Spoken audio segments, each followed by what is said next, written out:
রেলগাড়ির কামরায় হঠাৎ দেখা, ভাবিনি সম্ভব হবে কোনোদিন। আগে ওকে বারবার দেখেছি লাল রঙের শাড়িতে, ডালিম ফুলের মতো রাঙা। আজ পরেছে কালো রেশমের কাপড়, আঁচল তুলেছে মাথায়, দোলন চাপার মতো চিকন গৌর মুখখানে ঘিরে।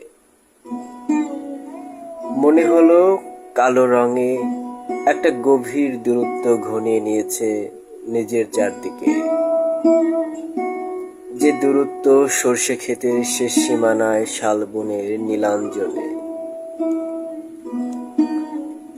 থমকে গেল আমার সমস্ত মনটা। চেনা লোককে দেখলেম অচেনার গাম্ভীর্যে।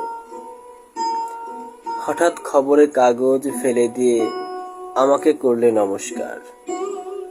সমাজবিধির পথ গেল খুলে। আলাপ করলেম শুরু, কেমন আছো, কেমন চলছে সংসার ইত্যাদি। সে রইল জানালার বাহিরের দিকে, যে যেন কাছের দিনের ছোঁয়াচ পার হওয়া চাহনিতে। দিলে অত্যন্ত ছোট দুটো একটা জবাব, কোনোটা বা দিলেই না। বুঝিয়ে দিলে হাতের অস্থিরতায়। কেন এসব কথা, এর চেয়ে অনেক ভালো চুপ করে থাকা। আমি ছিলাম অন্য বেঞ্চিতে ওর সাথীদের সঙ্গে। এক সময় আঙুল নেড়ে জানালে কাছে আসতে। মনে হলো কম সাহস নয়। বসলুম ওর এক বেঞ্চিতে।